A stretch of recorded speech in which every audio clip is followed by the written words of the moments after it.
Pada suatu hari di Lampisang, Teku Umar mengadakan pertemuan rahasia yang dihadiri para pemimpin pejuang Aceh, membicarakan rencana Teku Umar untuk kembali memihak Aceh dengan membawa lari semua senjata dan perlengkapan perang milik Belanda yang dikuasainya.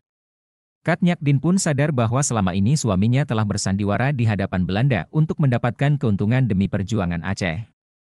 Bahkan gaji yang diberikan Belanda secara diam-diam dikirim kepada para pemimpin pejuang untuk membiayai perjuangan. Pada tanggal 30 Maret 1896, Teku Umar keluar dari dinas militer Belanda dengan membawa pasukannya beserta 800 pucuk senjata, 25.000 butir peluru, 500 kg amunisi, dan uang $18.000.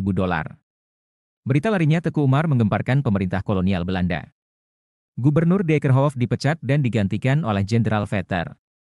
Tentara baru segera didatangkan dari Pulau Jawa. Vetter mengajukan ultimatum kepada Umar untuk menyerahkan kembali semua senjata kepada Belanda.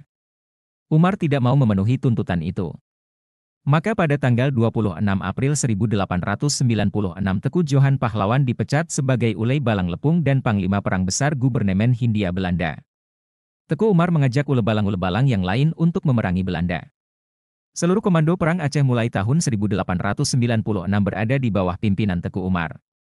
La dibantu oleh istrinya Kat Nyak Dien dan Panglima Panglaut, dan mendapat dukungan dari Teku Panglima Polem Muhammad Daud. Pertama kali dalam sejarah Perang Aceh, tentara Aceh dipegang oleh satu komando. Perjuangan Teku Umar tersebut oleh Belanda dikenal dengan De Strategie van Teku Umar atau Siasat Teku Umar.